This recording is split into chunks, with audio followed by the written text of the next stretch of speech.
Jaya Radha Madhava Kunja Vihari Jaya Radha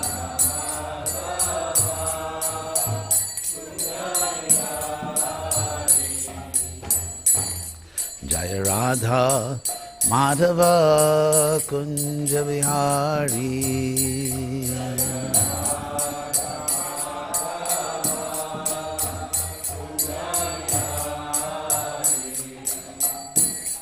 Gopi Jana Vallabha Girivara Dhari Gopi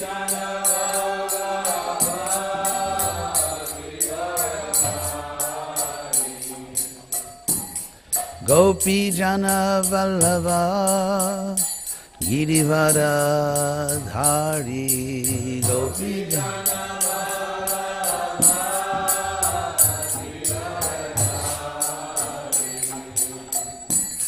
Yashoda Nandana Raja Jana Ranjana Yashoda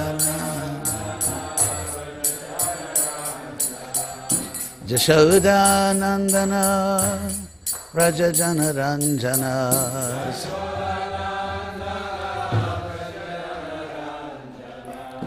Yamuna Tira Vanachari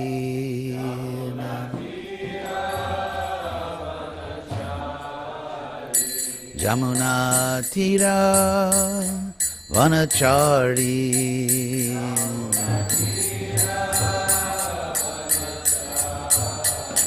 Jaya Radha Madhava Kunja Vihari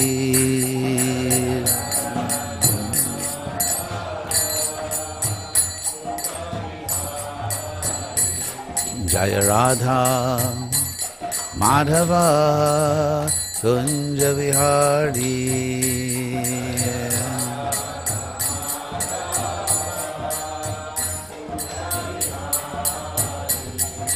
Gopi Jana Vallabha Girivara Dhari Gopi Jana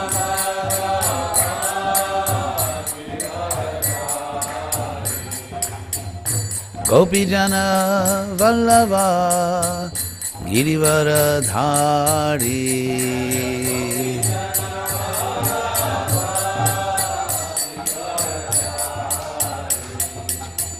Yashoda Nandana Raja Jana Ranjana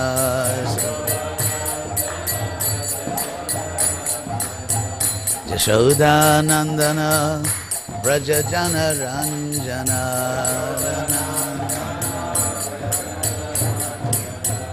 Jamuna Tira Vanachari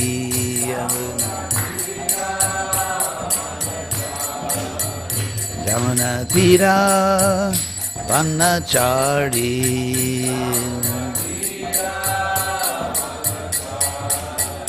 Jaya Radha Madhava Kunja Vihari Jaya Radha Madhava Jaya Radha Madhava Kunja Vihari Jaya Radha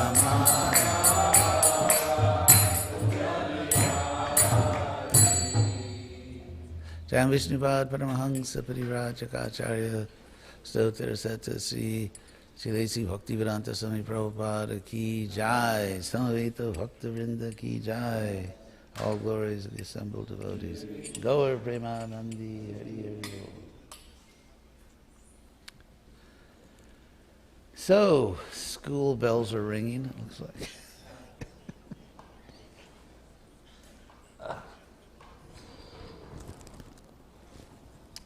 So, we're beginning with Om Namo Bhagavate. Om Namo Bhagavate Vasudevaya.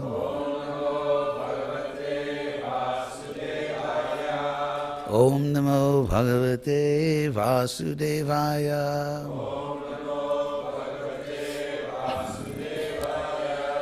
Om Namo Bhagavate Vasudevaya.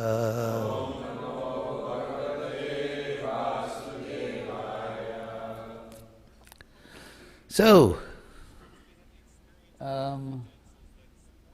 1, 2, 4. So where do we go now? Oh, why not? Can't do any harm, right? Narayanang namaskritya narang chaiva narottamam deving saraswati vyasa jayamudirayet vayesha bhadreshu nityam bhagavata sevaya bhagavati uttamasloke bhaktir bhavati naishtiki. Om Jnanatimirandasya Jnananjana Salakaya Chakshurumilitam Jena Tasmai Sri Gurave Namaha. Oh, one little Sanskrit note here, because this verse has been almost universally, there's a translation mistake. So I thought I'd point out at no extra cost to you. So, the word shalaka in Sanskrit, shalaka doesn't actually mean like a torchlight. It actually means more like what we call a Q-tip or a cotton swab. And so anjana means ointment. I hate to have to do this to you because torchlight is like, it's really a beautiful image. It's just not what the Sanskrit says. So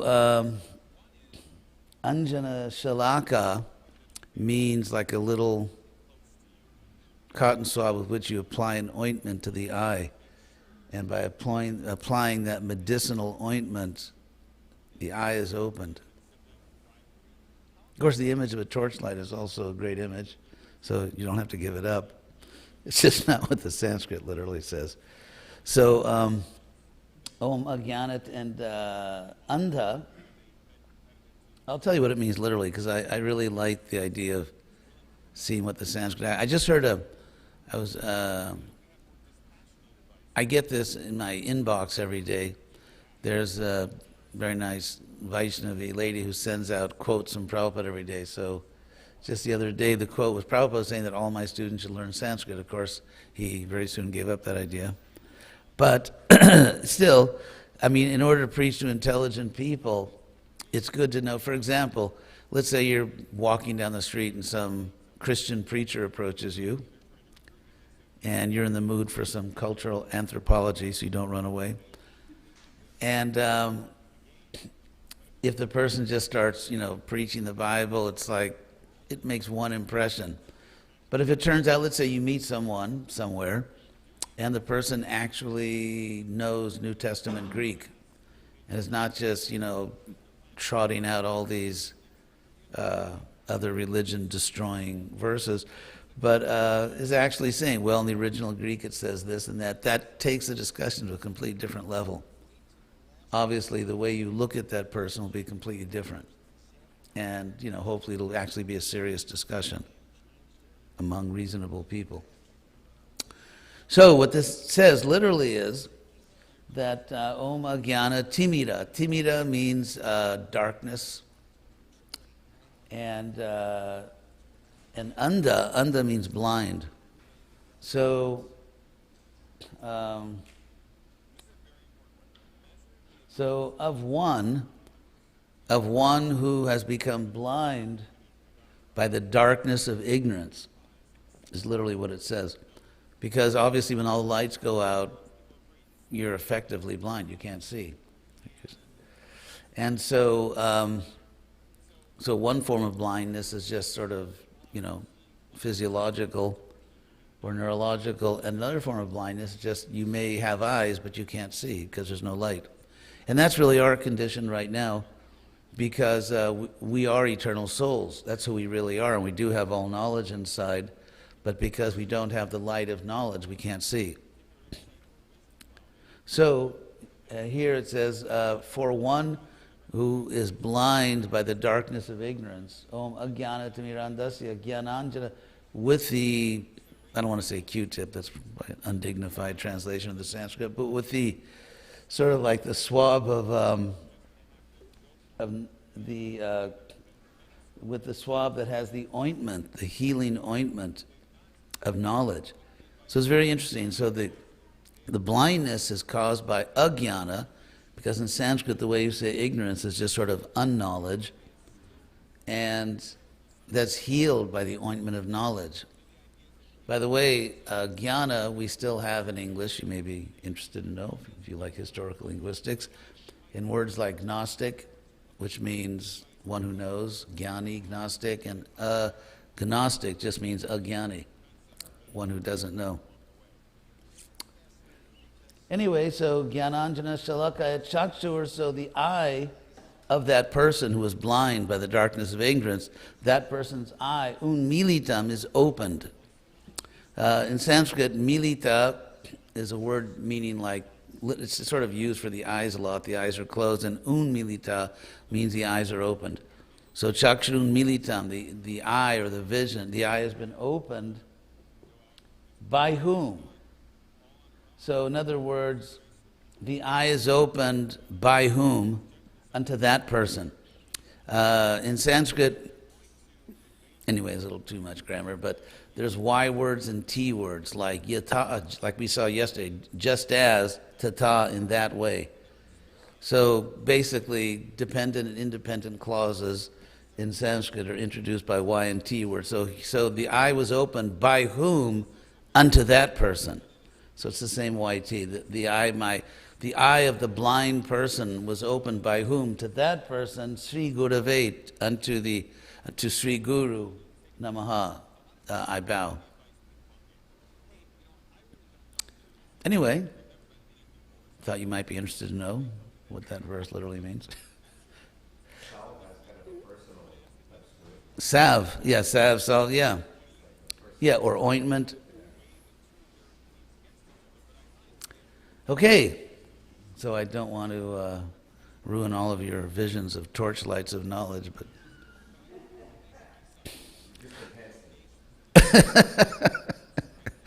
so that's what we did yesterday, isn't it? So today we're doing oh, that was yesterday. Oh yeah, I want to do what they have. When in Rome, when in Krishna house, do as the Krishna Housians do.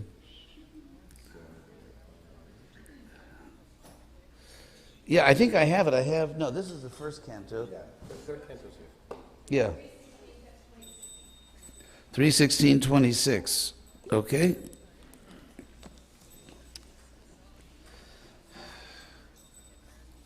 The amazing third canto of the Bhagavatam. If you look at all the cantos, I don't know, I think of that expression, the hits keep coming. So 6:13:26. Do we have that on the board? Yes. So because I took some time with the Om Jnana verse, perhaps I'll just read this and then we'll get to it. So Teshang, no, I'm sorry, what chapter? 3:16. Okay, I'm in the wrong chapter.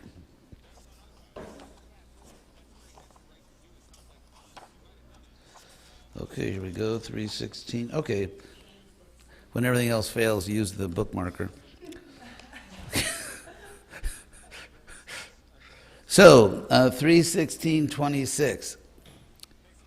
Sri Bhagavan Uvacha. Maybe one you can repeat it one time, and then I'll chant it, and then we'll go on to the verse. So, Sri Bhagavan Uvacha. Etaus Suretara gatim pratipadya sadhya. Uh-oh. I'm just talking about what's going on here in the verse. Something bad's happening. Sangrambha Sambhrta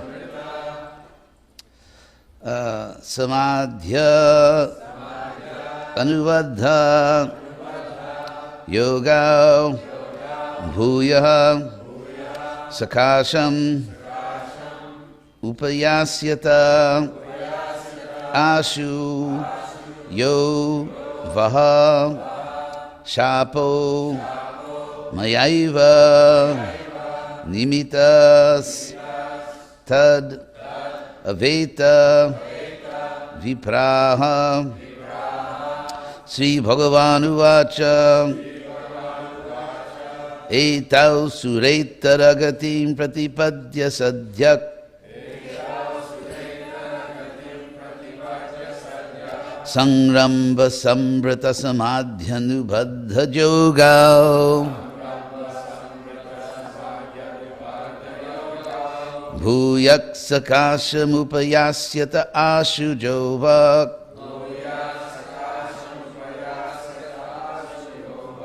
Shapo Mayaiva Nimitas Taraveta Vipraha. So, Prabhupada's translation, the Lord replied, O Brahmana, know that the punishment you inflicted on them was originally ordained by me.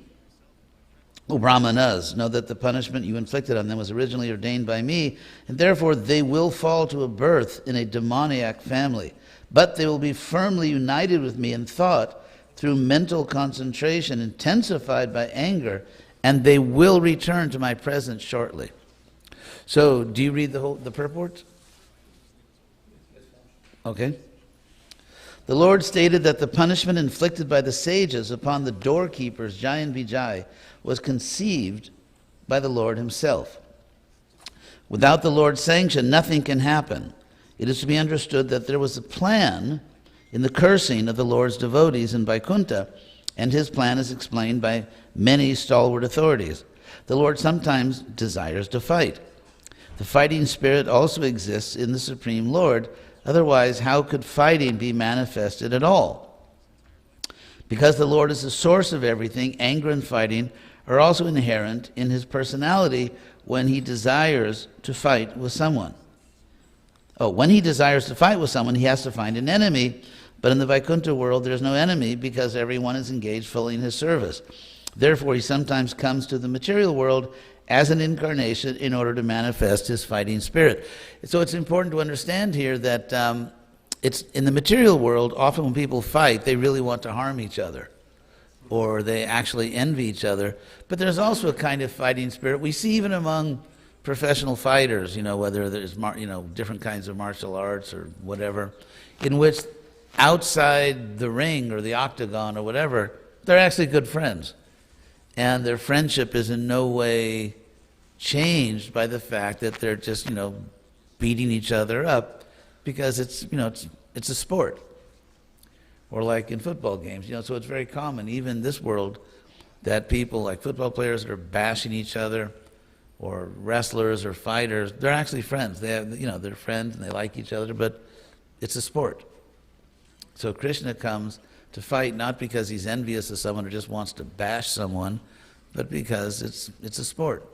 For example, in terms of there's all this talk about, what is the role of the Vedic woman? Well, here's a fact for you, that it says in the Mahabharata that when Krishna and his royal, family came to visit the Pandavas in Indraprastha, the summer came and it was very hot, so they had what we find in Mahabharata is that Krishna and his devotees, they had recreational areas, they had vacation areas. And so they went down to a vacation area on the Jamuna River, and there was a wrestling tournament. What's interesting about it is that it was a wrestling tournament among the ladies. So that's another topic for another day, perhaps, what was the real Vedic role of women as opposed to, anyway, I won't get polemical here. So, in Bhagavad Gita 4.8, this light is kind of, I'll just put it here. That's fine. In Bhagavad Gita 4.8, it is said that the Lord appears just to give protection to the devotees and to annihilate the non-devotees. The non-devotees are found in the material world, not in the spiritual world. Therefore, when the Lord wants to fight, he has to come to this world. But who will fight with the Supreme Lord? No one is able to fight with him. Therefore, because the Lord's pastimes in the material world are always performed with his associates, not with others, he has to find some devotee who will play the part of an enemy. In Bhagavad Gita, the Lord says to Arjuna, "My dear Arjuna, both you and I have appeared many, many times in this material world, but you have forgotten, whereas I remember." Thus Jai and Vijay were selected by the Lord to fight with him in the material world, and that was the reason the sages came to see him, and accidentally the doorkeepers were cursed. It was the Lord's desire to send them to the material world, not perpetually, but for some time.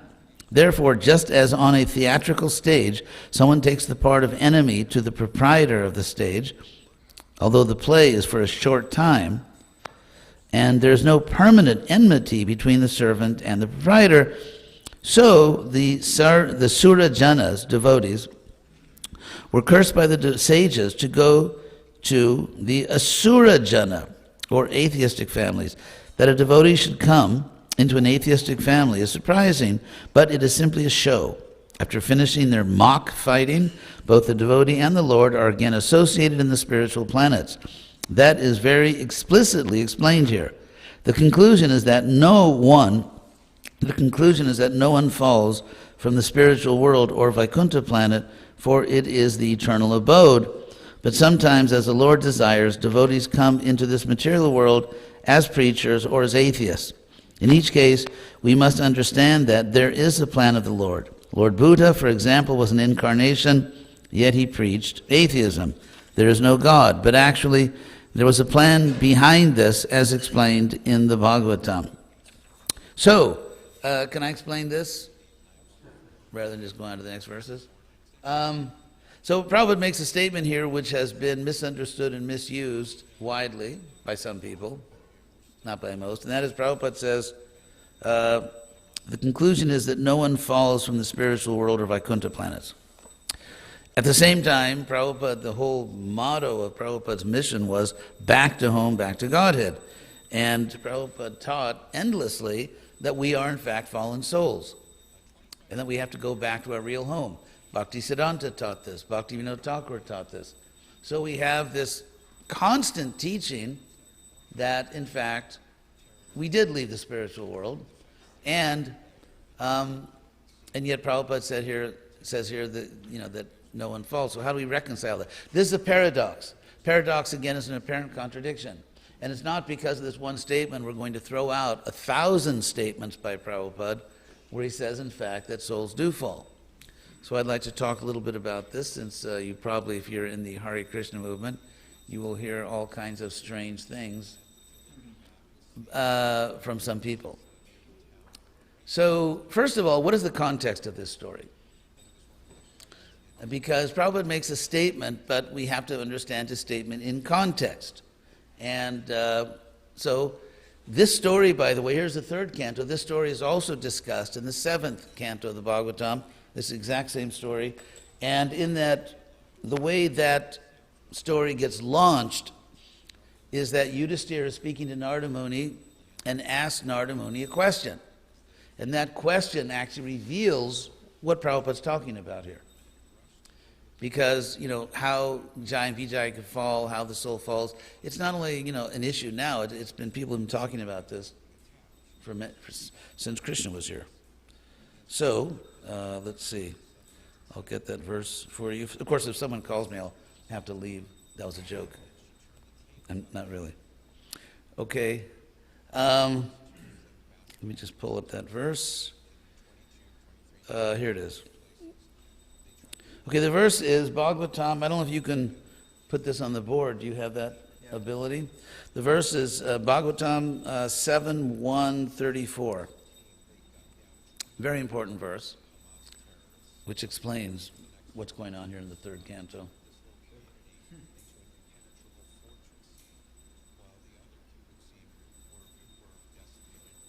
So, this is Yudhisthira asking a question to Narada Muni, and he says, Kidrasha Kasya. So in Sanskrit, which we still have in all the Latin languages like Spanish, French, Portuguese, and Italian, interrogative words, words that ask questions, begin with a K sound. Like in Spanish, como, que, cuando, quién. So that asking, same in other Latin languages, so asking questions with a K word comes from Sanskrit. So here these two words, kidrasha and kasya, those are question words. Anyway, what this verse means is that Sri Yudhisthira Vachya kidrasha kasya va shapo. So kidrasha, what kind of shapa, curse? What kind of curse? What manner of curse? And of whom? And whose curse? A curse of whom? And what kind of curse? Haridasa Abhimarshana could afflict Haridasas, servants of Hari. Abhimarshana means afflict them or, kind of do them in, cause them trouble. So what kind of curse? Because if someone is Haridasa, if someone, we learn everywhere in Shastra that Krishna protects his devotees. And so that's the question. What kind of curse? And whose curse could actually cause so much trouble to Haridasa, to a servant of Hari? And then Yudhisthira says, Ashraddheya, which literally means unbelievable. That's what it literally means, unbelievable. Avati, so an eva, which can mean like, it means like, that's how you say in Sanskrit, this seems to me. Because if you say it seems to me, you're not claiming it's true, you're just saying, this seems to me. And so the way you say that in Sanskrit is often with the word eva. So he literally says, abhati means appears. This appears unbelievable, or this seems unbelievable. That servants of Hari could be cursed by someone and therefore suffer. So Ashraddheya eva bhati, this seems unbelievable that harer ekantinam bhavaha, that there could be bhava, material life. And I'll explain how that means material life. Bhava means material life for, there could be period for those who are ekantinam, who are pure devotees. Who are pure devotees of Hari. And so, just not to, keep you, Hare Krishna, not to keep you in suspense, the whole point here is that we're not talking about people that don't want to serve Krishna. We're not talking about people that leave the spiritual world, as Prabhupada said, because they're envious of Krishna or because they want to enjoy without Krishna. That's not what this story is about. And when Prabhupada says the conclusion is that no one falls from Vaikuntha, he means people who are trying to serve Krishna. People not only who are devotees of Krishna, but pure devotees. Because the word eka means one. The word eka means one, and ekanti means those who only have one purpose in life, which is to serve Krishna. So harer ekantinam. So how can there be material life for those whose only purpose in life is to serve Krishna? That's the question we're talking about. And of course the answer will be, there cannot be. There cannot be material life. No one falls from Vaikuntha who is a pure devotee. In other words, there's no, for example, let's say you live in your house and you're happy and then some foreign country attacks and bombs your house, or some criminal comes and attacks your house. That's what we're talking about. How can some extrinsic force drive a pure devotee out of the spiritual world? Because as we know in the material world, no matter how safe you think you are, no matter how sophisticated your home security system is, something can happen. And that's what this question's about. So bhava, I'll explain bhava. since I know you're all Sanskrit fans. Sanskrit comes from the Sanskrit root bhu, which means to be, but also means to become. To become. In other words, to come to be. So if something becomes, it means it didn't exist before, because something which was already there can't become. It can't come to be. And therefore, in sort of shorthand Sanskrit philosophical jargon, bhava means the material world where things come to be, because they didn't exist previously. But since in the spiritual world everything always existed, since everything always existed in the spiritual world, nothing becomes. It's all there. And so therefore, bhava, literally becoming, is just shorthand for the material world. Thought you would find that interesting. There's a lot here in the books, actually. Yes?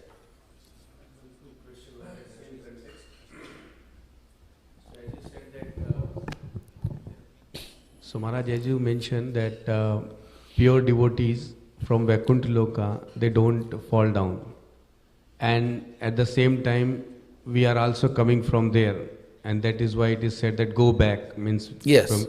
So is that mean that even in Vaikuntha Loka we have pure devotees and not so pure devotees? No, because you don't get back unless you're fit. So then how come... Because if someone has just a very slight... it could be curiosity about the material world. It doesn't mean that, I want to go to some planet where I can, kill people or something, or where I can hate God. It can just be that it can be curiosity. So Krishna is the Supreme Personality of Psychologist. And if Krishna knows that the soul has a little tendency, it's not the soul, starts like a barbecue with meat or something in the spiritual world, or someone stands on a Vaikuntha street corner and starts preaching atheism. So, this argument, there's no Maya in the spiritual world. Yes, because as soon as you have even the inclination, or even a slight inclination, Krishna facilitates it.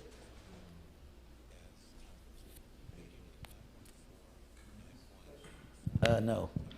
Yes.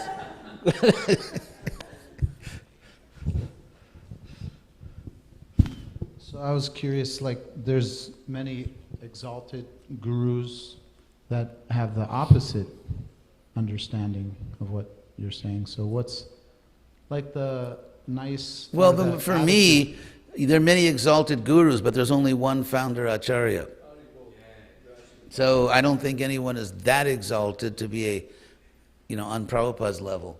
And Prabhupada, in the very first record he made, in New York, he said, we are all originally Krishna conscious entities. So that's very simple, plain English. Prabhupada didn't play word games. It wasn't his style. So what's the disposition? Let's say your guru believes the opposite. But you... I think that according to our Shastras, if you understand by clear arguments that, how else do you understand that? What did Prabhupada call his magazine, the official magazine of the Hare Krishna movement, Back to Godhead?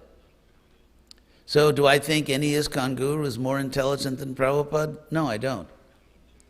Do I think that, never mind what Prabhupada said, here's some other person? No, I don't think that either. In fact, we wrote a book on this. It's like they say, if everything else fails, read the instructions.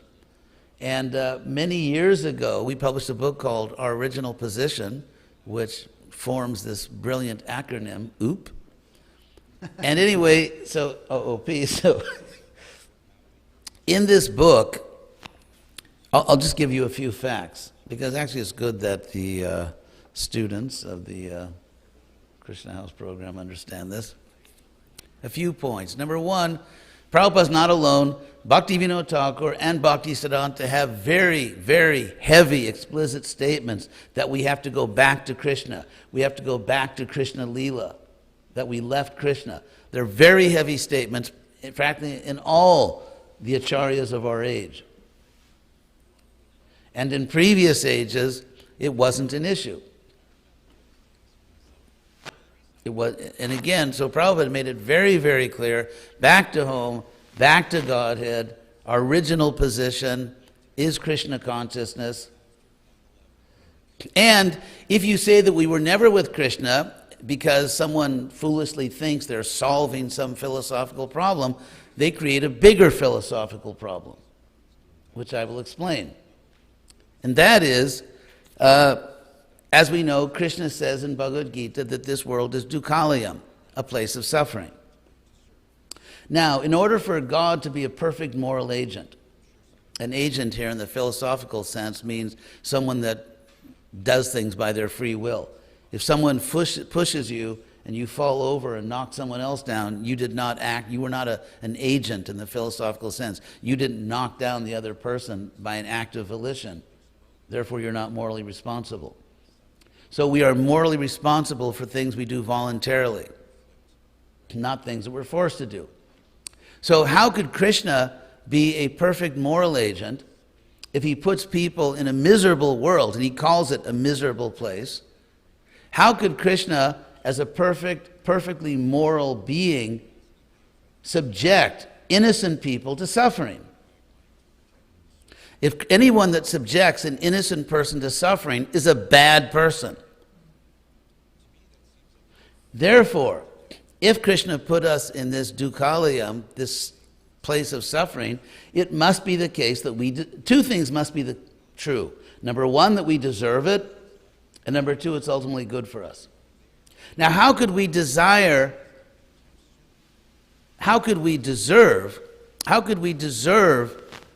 to be in a miserable place if we didn't choose it? Therefore, we must have chosen to be here, because if you don't choose it, how are you responsible for it?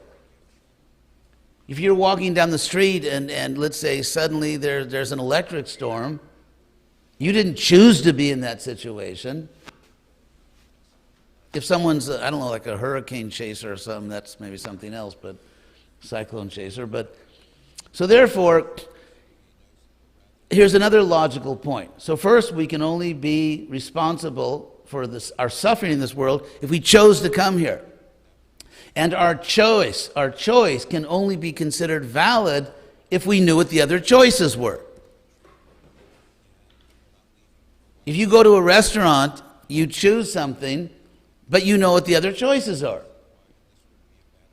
How can you be responsible? As a logical principle, how can you be morally responsible for something you didn't choose? And how can it be a real choice if you didn't know what the other options are? So if you never knew Krishna, how did you know the options? If you didn't know that there's a Supreme Personality of Godhead, if you didn't know there's a spiritual world, if you didn't know that there's such a thing as pure devotion, how could you be responsible for coming here?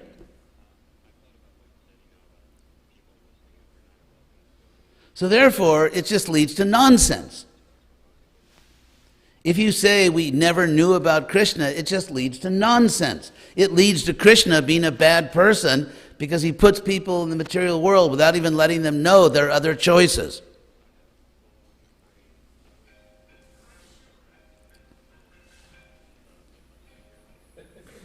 Okay, I guess it's time to dance. Anyway, another point. Another point is that there's some people who are so foolish, they even say that, sort of as a corollary of this nonsense, that our spiritual body didn't always exist. And so it's like when someone's on their way back to Godhead, an order comes in to the spiritual world. Okay, I need a squirrel, I need a gopi, I need a, and then they make the spiritual body. Have you heard that one? That our spiritual body, because if our spiritual body always existed, that would indicate that we always had a relationship with Krishna. And why would Krishna manifest our spiritual body in an eternal relationship but never let us know about it? Like, you actually have a spiritual body, but I'm just not going to tell you you have it. So again, more nonsense. And if, as some gurus have preached, that our spiritual body is not actually eternal, then it leads to even a bigger nonsense, which is that in the Bhagavad Gita, after Arjuna gets through his his I'm not going to fight and all that. And Krishna says, seriously? It's very interesting. If you read the Bhagavad Gita, Krishna's first response to Arjuna's decision not to fight is, seriously? Like, hello, Arjuna, wake up. And then he sees that Arjuna doesn't wake up and says, okay, we got to do philosophy. But Krishna's first thing is just, get serious, Arjuna. I mean, this is silly. So anyway, so when Krishna actually starts his teaching, what's the first thing Krishna teaches in the Bhagavad Gita? Ontology. Ontology is the branch of philosophy that deals with the nature of existence itself. And the first thing, practically the first thing that Krishna teaches Arjuna is that in this world, or anywhere, there are only two kinds of things. Only two kinds of things exist. And that's in the verse, Nasato vidyate bhavo. One type of existence is things that did not exist in the past, exist now, but will not exist in the future. In other words, material objects. The second kind of thing is things that always existed in the past and will always exist now and will always exist in the future. That exhausts the whole catalog. There you have it, a 2-item ontology catalog. There's no third type of thing. In fact, to emphasize that this is true, that there are only two kinds of things, spiritual things and material things, Krishna, although he's Vishnu Tattva, we are Jiva Tattva, Krishna includes himself along with the Jiva in this ontological list. Krishna does not even give a separate category for himself because he says, Natvevaham jatu nasam. Never was there a time when I did not exist, not tvam, nor you. In other words, in terms of the philosophy of existence and time, the philosophy of time, Krishna puts himself in the same category as us. There's not even a separate category for God, which emphasizes there are only two categories. So, if you didn't have a relationship with Krishna, or if you didn't have a spiritual body, and then you get one, that would be a third category, which Krishna doesn't accept. That third category would be things that didn't exist in the past, don't exist now, but will exist in the future, and will exist forever in the future. There is no such thing. And so, as they say, well, maybe this is rocket science, I don't know. So therefore, if we could actually not be silly and we can instead be philosophical, we will understand that Prabhupada got it perfectly right. And that in fact, we are going back to home, back to Godhead. Further, there's one last thing and then I'll throw another pitch in. Further, there's only one place in the Bhagavatam where Krishna actually talks about this. There's one place in the Jiva Goswami stated that the Bhagavatam is our most important Shastra. And there's only one place in the Bhagavatam that Krishna directly addresses this issue. 4th canto, chapter 28, text 53 and 55.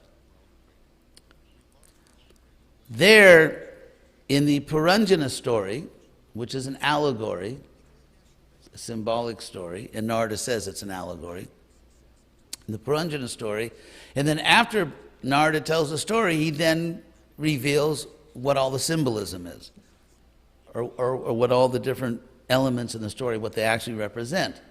And so he states that the Puranjana is the soul. Actually, Puranjana's next life as a queen, that represents the soul.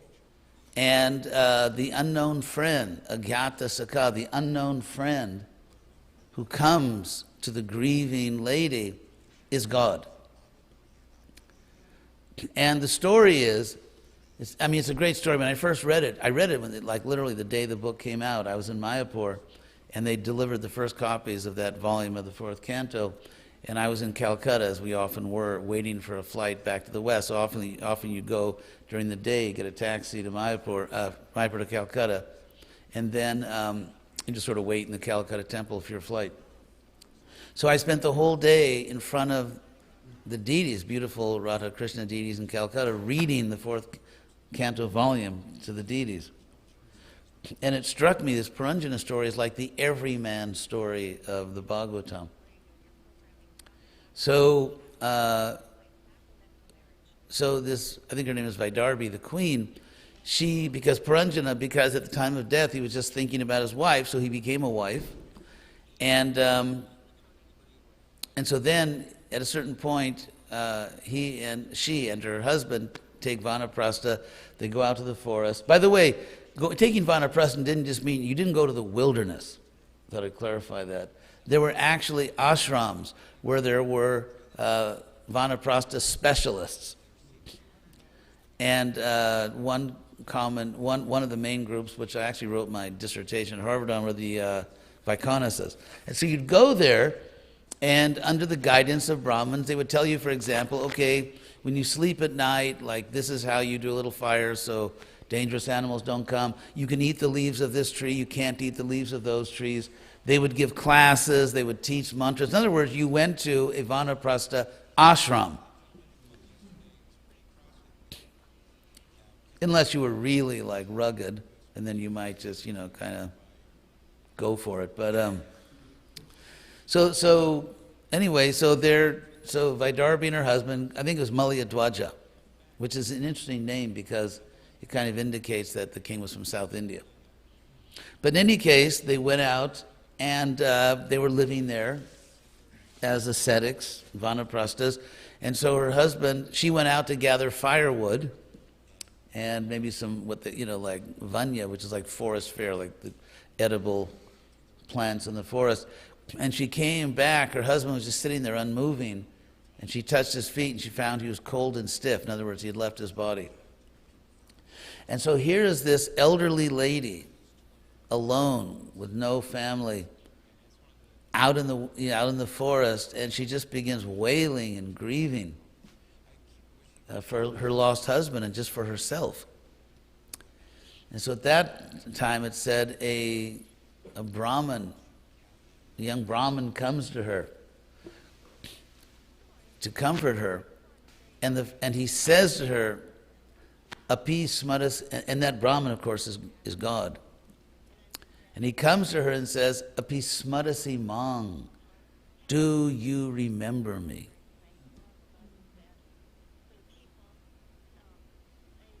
Do you remember me? Api can mean different things in Sanskrit, but when it's the first word of a sentence, it makes a sentence a question. That's when it's used as the first word of a sentence. So api smarasi, you remember, ma, me. Very simple Sanskrit. Api smarasi mang vadre. Actually, can you put that verse on the board? It's 4:28:53.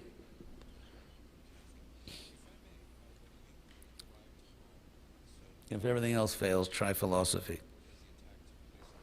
I mean, our philosophy. Okay. Api smarasi. Oh, actually, I'm sorry. He says, do you remember the soul who is me? I mean, he's talking about himself. Api smarasi chatmana. And do you remember the soul, the super soul? Because Narada personally explains in the Bhagavatam that soul here means the Lord. Do you remember the soul? Abhigyata sakang. You are unknown in the sense of forgotten friend. So obviously, because that's one way of saying forgotten, because if you say, do you remember something, which is, you can't remember something that you never knew. You can't say, do you remember that place you never went to? Do you remember that person you never met? It's nonsense. So in Sanskrit, if you say to remember something,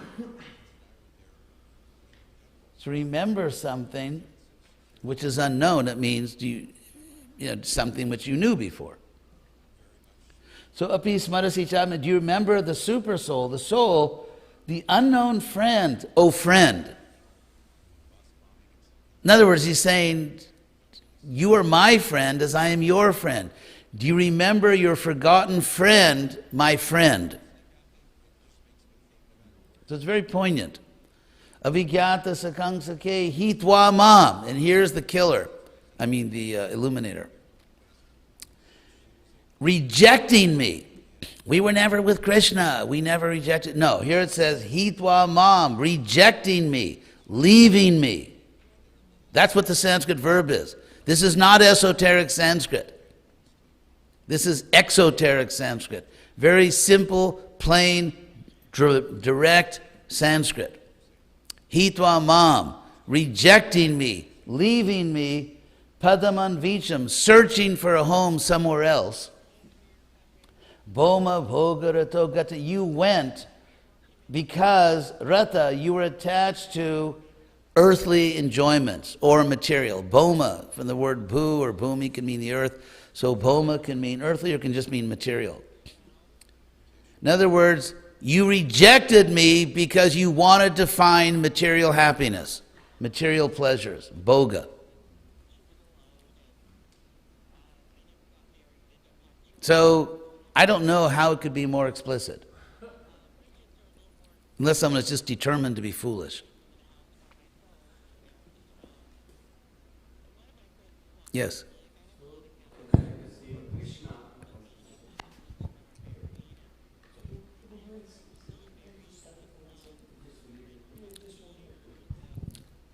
Maharaj, some of the Krishna House students may have services to go to. So after this question, can we give them a little time to ask questions and then we can continue class in case they have to leave? Yeah, of course. Would that be okay? Yeah, sure. Thank you, Maharaj. We aim to please.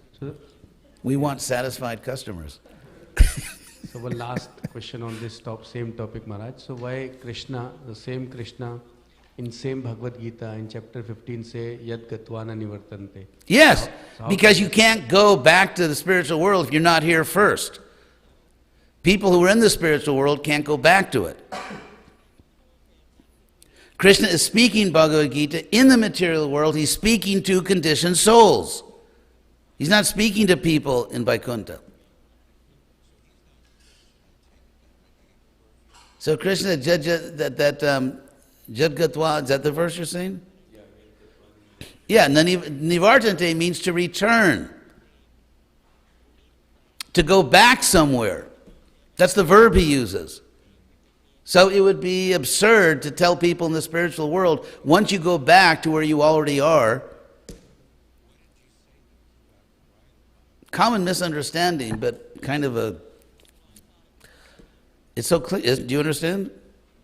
What? We didn't get it. So Krishna is saying, once we'll go back, we won't come. He's talking to people who already have fallen into this world.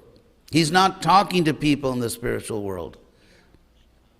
If you are hearing Bhagavad Gita, you're already down here. You've already fallen. Krishna doesn't say that once once you're in the spiritual world, you never come. That's not what he's saying. That's not what the Sanskrit means. Do you understand? I don't know how to make it more clear. It's like if I say, when are you going back home? How could I say that if you are home? If you go to your house and your family is there, you don't say to them, when are you going home? Because they are home.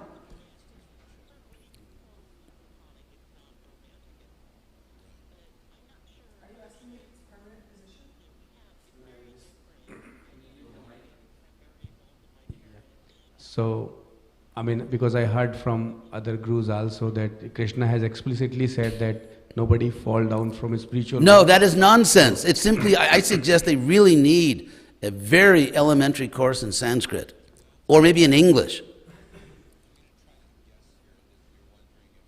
Krishna explicitly says that if you are in the material world, because no one else is reading Bhagavad Gita, and if you go back to the spiritual world, you don't again fall. That's what he's saying. It's clear in Sanskrit, it's clear in English, and it completely baffles me how anyone could just not be able to read simple English. Okay, you don't know Sanskrit, look at the English. Krishna is saying, Nani Varta, they don't come back. How can you come back to where you never were? I can't go back to Albania because I was never in Albania. You can't go to the spiritual world if you're already there. I can't say to you, for example, could you please go to the Dallas temple? You can't go to some place you already are. This is like elementary school English.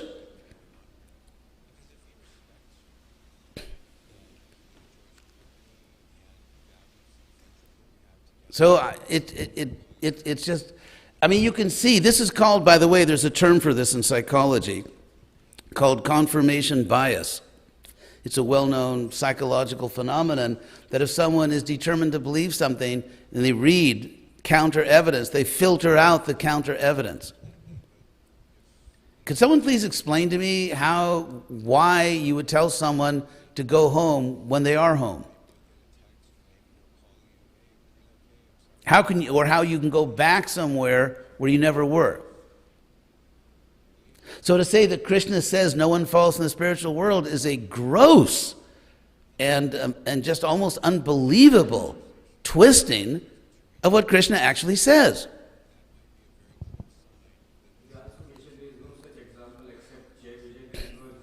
There is an example, it's in the Bhagavatam. I just read it.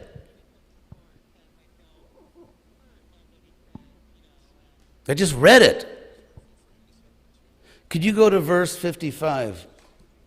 I mean, someone really needs a Sanskrit dictionary.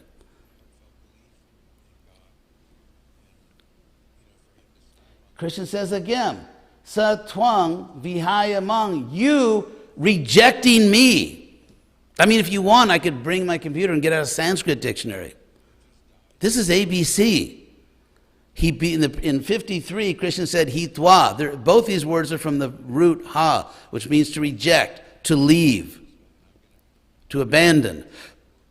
And here, because the first one is hitva, twa is the indeclinable participle, having done something. And in Sanskrit, because this has the prefix v, it takes a different form of the indeclinable participle. This is really like ABC. Krishna says, you rejecting me. I mean, do you see that? It's like right in front of your eyes. No, there's no but. And Krishna says satwam, which in Sanskrit, that's how you say, you are the one who rejected me. So what was your point? No, but Narada is not explaining. It's symbolic. However, everything in the story applies to something real in the world. Is there any other real example in Bhagavatam? All the examples are real. Narada gives a whole catalog. Puranjana is the soul. Vaidarbhi is a conditioned soul.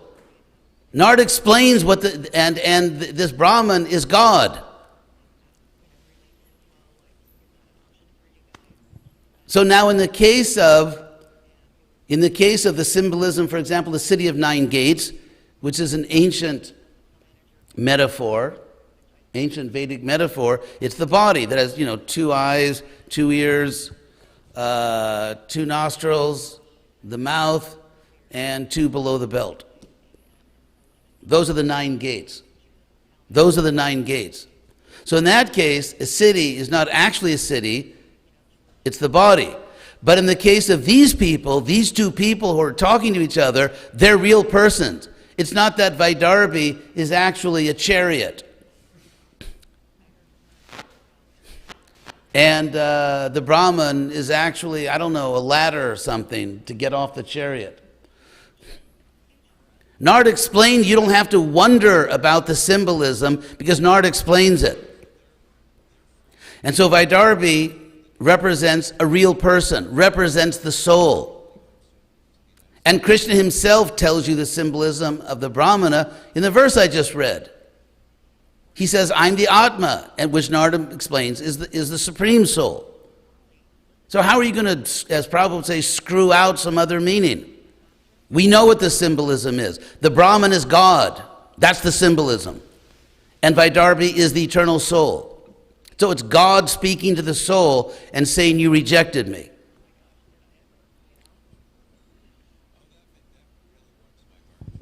You want to try again?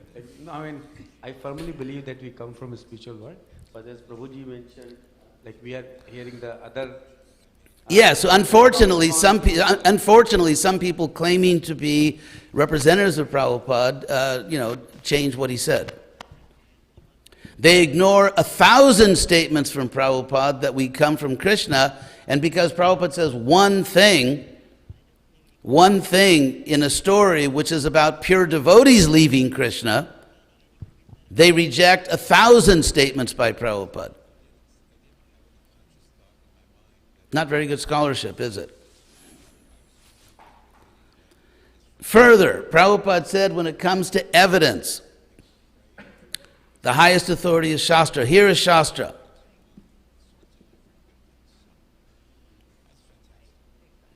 So, sa tvam, sa literally means he, and tvam means you. So in Sanskrit, it sounds odd in English, doesn't sound odd in Sanskrit. If you say he, you, that's how you say you are the one. It's you. It's you who did this. So it's emphatic. You are the one who rejected me, O friend. Now how could, if we don't have a prior relationship with Krishna, how could Krishna call in the previous verse address him as friend? If you never were with Krishna, how could you be Krishna's friend? And yet Krishna calls the soul friend before the soul has even really fully understood that this is God. So they're talking about a previous thing. You rejected me. You left me. You were actually my friend, but you wanted to enjoy somewhere else. I mean, the fact that someone, with the title of guru in ISKCON says something doesn't mean they're speaking the truth. If what they're saying agrees with Shastra, then they're speaking the truth. To be honest. And since Prabhupada said 1,000 times that we have to go back to home, back to Godhead, we're all originally Krishna conscious, I personally don't think it's the duty of a bona fide guru to contradict Prabhupada based on misinterpreting one statement that Prabhupada made in a particular context. Now, going on here. Okay, so Satwang, you are the one, it is you who rejecting me, O friend, which means that Krishna hasn't rejected the soul, rejecting me, Vicharan, wandering, Padama Daksha, you saw a place, Kayachit, near me, a place that was built by some woman, which of course Maya Devi. So anyway, I guess we're out of time here, or do we have more questions? We can go on for longer, Maharaj, but I just wanted to get the Krishna house. Yeah, go ahead. Okay, go ahead. Jose, do you have a question? Anna had a question, but she has to go. Oh, Anna, do you want to ask your question? I have to take a school. Yeah. Oh, sorry. Well, you can ask later. I think we're good to go. Jose, Cubo.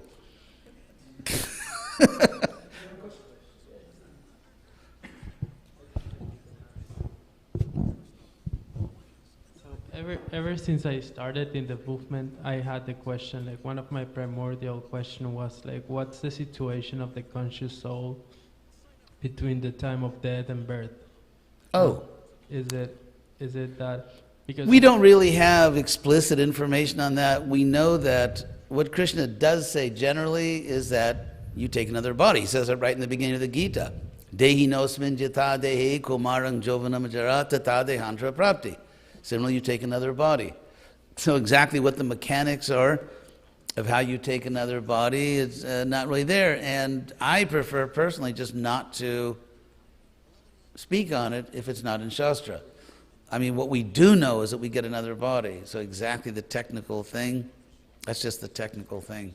It's like, let's say I buy a new car. Or let's use Krishna's image. Let's say I buy some new clothes. You know, sannyasis are really into clothes. So let's say I buy some new clothes, or then I go to the store. Now there's a whole process by which the clothes were manufactured by, child labor in Southeast Asia. Just being sarcastic here. So let's say you go to the store and you buy some clothes. There's a whole process, like cotton was grown, or synthetic fabrics were produced in a factory. They were shipped to a certain place. They were, there was a designer. There was a designer for the clothes, and then there's a whole complicated industrial process that I could not care less about. I just want to buy the clothes, like I need a shirt. And so it's something like that. There's obviously a very complex, sophisticated process by which your next body is determined, manufactured. The DNA is produced, and then the soul, you pop into it. But that's just the mechanics of it. It's like that's the industrial part. Yes, you had a microphone? Okay, maybe one follow-up and then you. So, it's like when I've heard that when you die, the last thing that you think is what's going to happen. Another commonly misunderstood statement by Krishna. I'll explain what Krishna actually says. It's not like, let's say your whole life you were like a very serious devotee, and then for some reason, the last thing that happened, you say, oh, shit, and then... or let's say someone has had a pretty mundane life, but then at the end, just Hare Krishna, boom, and off you go. No, Krishna is not a fool. He ain't no fool. It's Krishna. So what does Krishna actually say in the Gita? He says, yang vapi smaran bhavam. Whatever bhava, whatever state of existence, whatever state whatever, means whatever, yang vapi, smaran bhavam, remembering, whatever state, remembering which, tyajati ante, one gives up, ante, at the end, kalevaram, the body. Tang evaiti, which in Sanskrit means in each and every case. Tang evaiti konteya, eti means one achieves or one goes to that state, without exception. Why? Because sada tad bhava bhavita, because during one's life, one was always cultivating that state. So what happened, Krishna's not talking about literally the last word you hear or the last thing you see.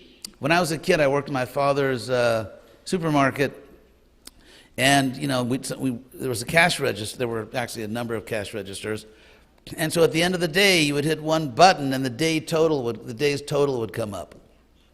How much money came in that day. That's the button that gets pushed at the time of death. Otherwise, the system would be absurd. A bad person gets rewarded and a good person gets punished, which would be absurd. And so the word is sada tad bhava bhavita, because one was always cultivating that state, always. In other words, during your life. So Krishna consciousness is actually reasonable. It's not that we just throw reason aside and accept all these doctrines. It's completely reasonable. Yes? Krishna Maharaj, thank you so much for your illumination. It's really beautiful. My question, I'm trying to remember in the long distant past, was our original position written because of the document that was written, not a leaf falls? Yes, and the funny thing about that is how the heck did they know that leaves don't fall in Vaikuntha? So the whole thing was so stupidly pretentious, as if they know if leaves fall in Vaikuntha. Yeah, I wrote about, I don't know, maybe a little less than half the book. I explained a lot of things. Just one more thing, so you know. In in Sanskrit you find, in different Vedic literatures, the idea of that anadi karma, beginningless karma. So you can say, if we were with Krishna, how could we have beginningless karma?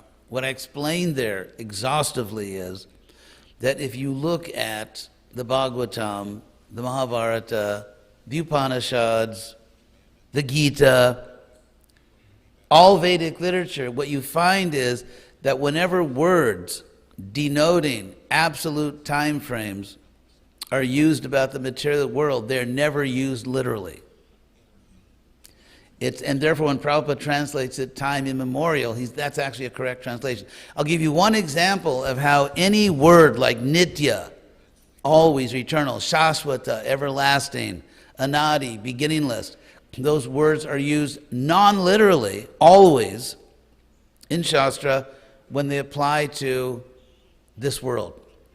In the Bhagavad Gita, in chapter 2, Krishna translates, or Krishna describes the soul as Shaswata.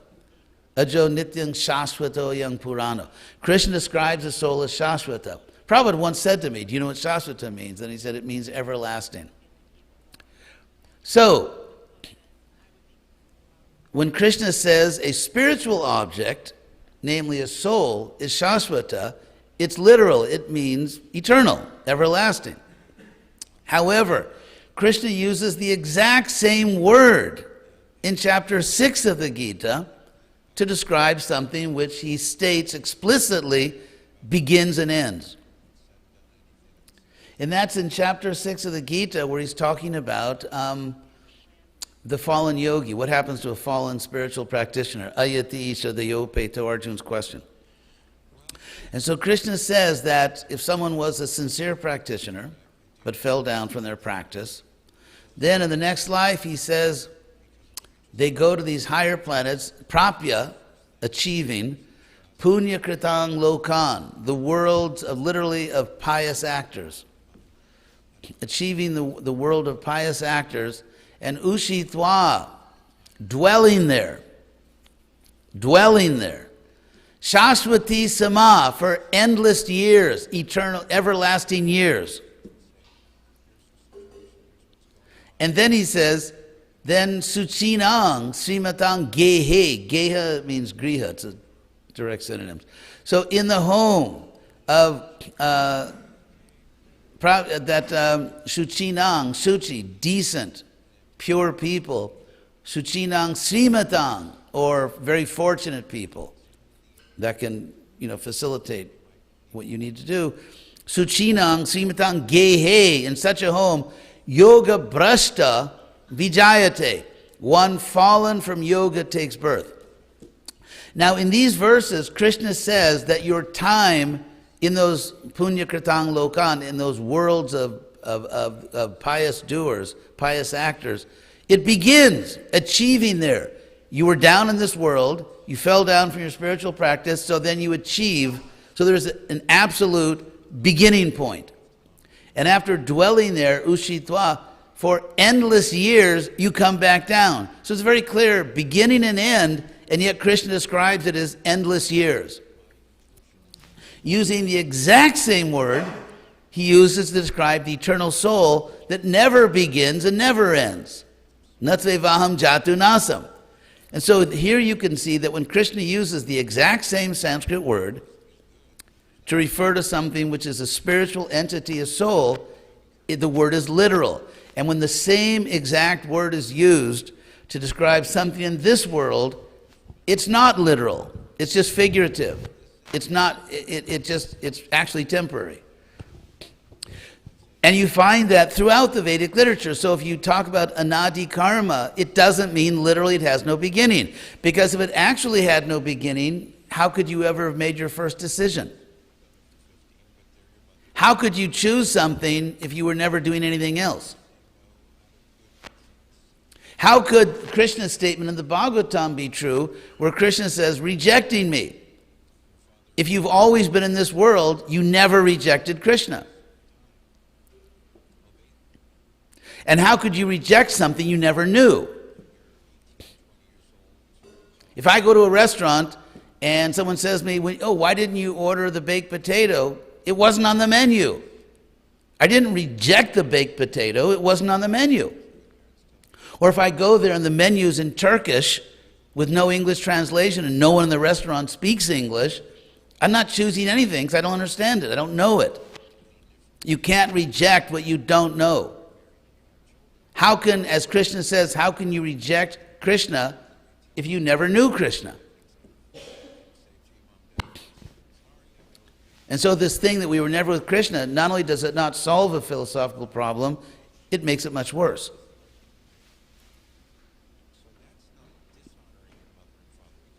Yes.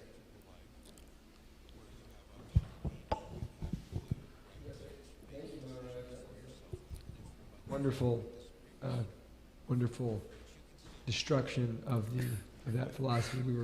We were in Mayapur, and we had a very long discussion with one devotee, and he was really fighting us hard on it. So we wish we had you there.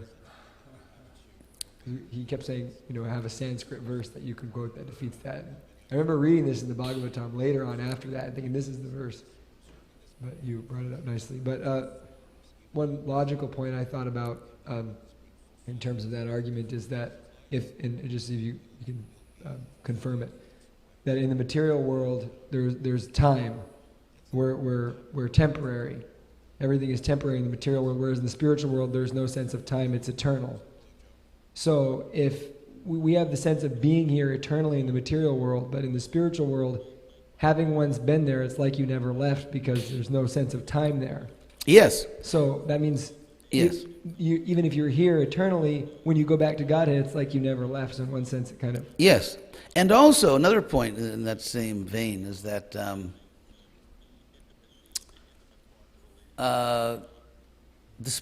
material world is in the spiritual world. Like Prabhupada said, like there's a prison, it's still in the same city. And so right now, we are in the spiritual world, and also, we never really leave Krishna, because Krishna comes with us, he's in our heart.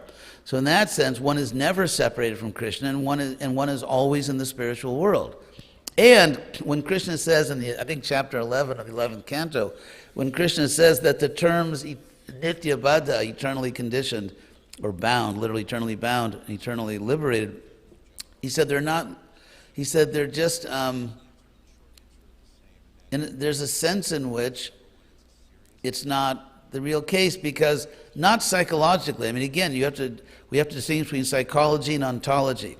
Psychology means a particular state of mind. So right now, mentally, you are separated from Krishna, but ontologically, in terms of what actually exists, Krishna's right next to you. And so, therefore, you actually never leave Krishna, and you never leave the spiritual world. It's like, imagine if you're in a family and one of your brother or sister is sick and has a fever and is actually delirious and can't recognize you. So the person's still at home with the family, and they're still a member of the family, they just are in a state of delirium. Yeah, thank you, Maharaj. And it also makes sense that when they say that, Prabhupada or the Vedas specifically say nitya baddha, but then they say that a nitya baddha has the opportunity to return to the spiritual world, and that nitya doesn't really apply eternally. Exactly. Yeah, exactly the point. If we were nitya baddha, then according to the ontology of the Gita, we could never be liberated, because if we are liberated, then it turns out we weren't nitya baddha. And Krishna himself says in the 11th canto that those are not literal terms. So but some people, I don't know, what is this one-upsmanship? They have to show they're more intelligent than everybody else, or I don't know what is motivating these people to ignore everything that Prabhupada said. So, is that it? No more questions? That's all, folks? Tat sarvang janaha, which in Sanskrit means that's all, folks. Did you have a question? Okay. Do we let women ask questions? That was a joke. Thank you for the enlightening class, Maharaj. Very grateful for your association. So before I ask my question, I want to clarify, because my question is based on previous understanding. So first I want to clarify if that's correct. So you mentioned that in the spiritual world, only pure devotees exist. There are no non-devotees. Is that correct? Yes.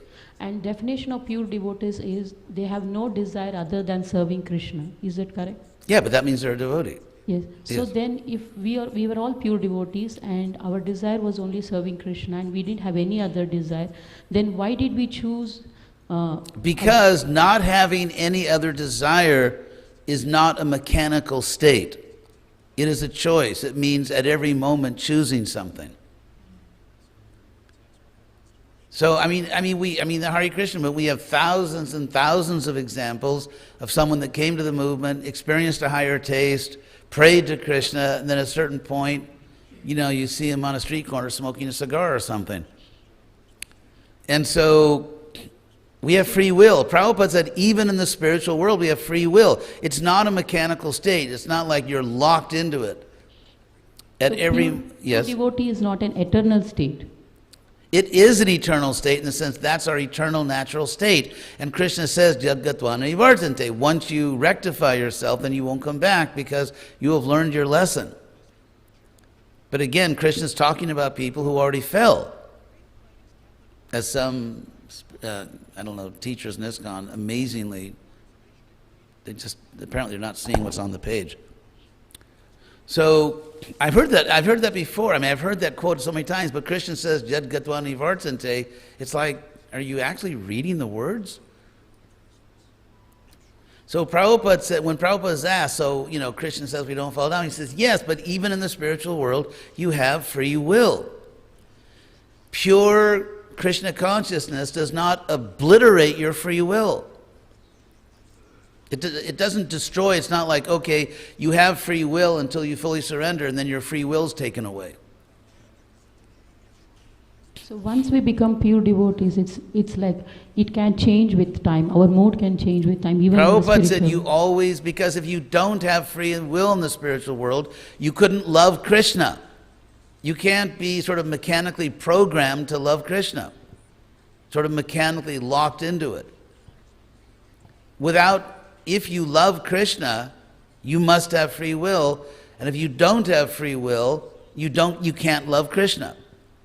And if you love Krishna in the spiritual world, it means you have free will in the spiritual world, which means you're choosing to love Krishna.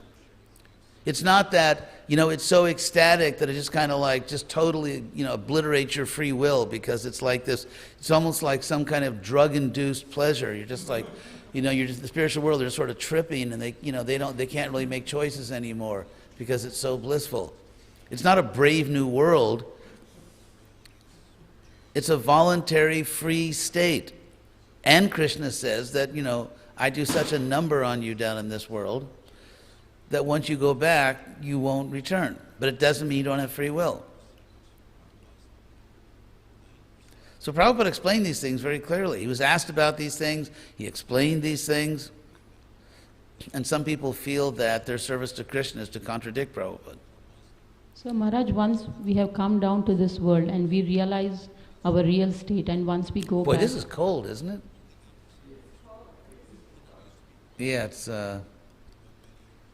So once we realize our real position and then we go back to Krishna, so that means that we have reached that eternal relationship with Krishna and it won't change, right? That means we don't come back. That's what it means. Krishna says that. Okay. You don't come back. However, the fact that you don't come back doesn't mean you don't have free will. For example, I could jump off this building. I'm not going to do it. I have free will, but that would be really counterproductive. So to say that, you would reach a certain level of understanding, you just don't want to do things. In a sense, they say you don't appreciate something till you lose it. Some souls need the experience of losing Krishna consciousness, and then, they'll never give it up again. We see that in relationships. Sometimes there's a couple, let's say a man can have a good, faithful wife, but he can't appreciate it. And then, he may do something he shouldn't do, and, some men just kind of like remain stupid. But some men, they realize that I had a great thing and I foolishly didn't appreciate it, and they come back and they're faithful. It's very simple psychology. This is not some kind of mysterious, mystical thing. It's just the most simple, common psychology. Thank you, Maharaj. You dissect everything so nicely and explain, so it's very clear. Thank you. My pleasure. Con mucho gusto. So, yes. It was wonderful class. Thank you very much. Highly philosophical. If, with your kind permission, if I may share something that I heard from a devotee. So he gave totally different perspective regarding the jiva issue. So he said, you know, just like if I'm suffering from dengue or malaria, instead of wasting time, you know, thinking about which mosquito bit me. So right now the need of the time is to, you know, just cure the dengue, get out of... Yes, Prabhupada said that. When Prabhupada saw that some of his disciples just couldn't get it, he said, well, don't worry about that, just try to go back to Krishna. By the way, that's what Buddha said. Buddha, it's sort of a variation on a very famous statement attributed to Buddha, where he refused to talk about metaphysics. In other words, Buddha never said there's no God, and Buddha never said there's no soul. He just said he didn't want to talk about it. And he gave the example that if you're shot with an arrow, you know, first just get the arrow out and don't worry about who shot it. My answer is, I want to know both. I want to get the arrow out, but if there's some active shooter in my neighborhood, I think I want to know about that. And so therefore, if someone gets shot, for example, they don't just call an ambulance, they call the police. So, yeah, I very much, and Prabhupada did talk about how we came. He said, because we became envious of Krishna. But when Prabhupada saw that some of his disciples just couldn't understand and couldn't accept, which just hasn't changed today, some people just don't get it, then he said, okay, then just go back to Krishna, don't worry about it. But to people who were not incapable of understanding what Prabhupada was saying, he did explain how we came down here. And to people who couldn't get it, he said, just go back to Godhead. Another point that comes to my mind is, Maharaj, like, if we are spirit souls, and Prabhupada says at one point of time, Krishna became many. He created all of us. So... Well, it's not a point in time, we're eternal. Krishna says, never was there a time which we didn't exist. Yeah, but in one of the lectures, I remember Prabhupada said, Krishna wanted to enjoy, so he became many. Yeah, but that's just figurative language. In other words, Krishna eternally wanted to enjoy, and therefore he has eternally manifested souls. So if I say, I want something, therefore I did this, it's, you know, you could say, well, it happens in material time. First there was a time when I didn't have it, and then I wanted it, and then I got it. But that's not spiritual time. Krishna has always wanted to enjoy with other souls, and there never was a time when he didn't want that. It's not that for the first, I don't know, trillion years he was alone and he kind of got lonely, so, you know, no, it doesn't happen in material time. So, one question and one comment, Maharaj. So I was just thinking, let's say at one point of time, you know, even if it is figurative, let's assume that we were, you know, created at one point of time. So, as Bhagavad Gita says in 15th chapter, this is a reflection of the spiritual world. So, wouldn't Krishna be considered partial if few devotees, few souls were created in the spiritual world and few souls, you know, yes, yeah. is advocated If by Krishna, let's say, eternally placed something because if something's beginningless, it can't end. Yeah, if karma is actually beginningless, according to the Bhagavad Gita, it can't end. Because only these two types of things. Things that never begin, never end. So that would mean we could never be liberated, which is absurd. So yes, and also, it's not that, you know, Krishna just discriminated. Krishna says in the Bhagavad Gita, Samoham sarvabhuteshu, I'm equal to all creatures. I don't favor anyone. So there are all kinds of misunderstandings among certain people claiming to be teaching about Krishna. explanation about Nitya was really good. Talking about that verse in the 6th chapter, Shashvata. Yes. You know, So, how would you explain on the similar line the term vibhinnansha? Vibhinnansha? Separated energy. That we separated ourselves by coming to this world. But also because, I mean, there's different technical, theological terms. They have to be understood. We're not plenary, as Prabhupada would say, plenary portions. We are... Now, Krishna, in the Bhagavad Gita, Krishna says that dead, unconscious matter is the bhinna prakriti. So vibhinna, we are not vibhinna in the sense that we're dead and unconscious. So it's using the word in a different way. Thank you.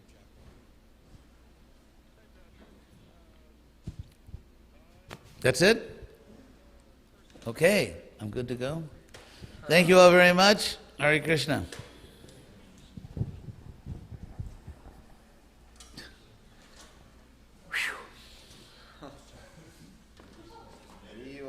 Better get a good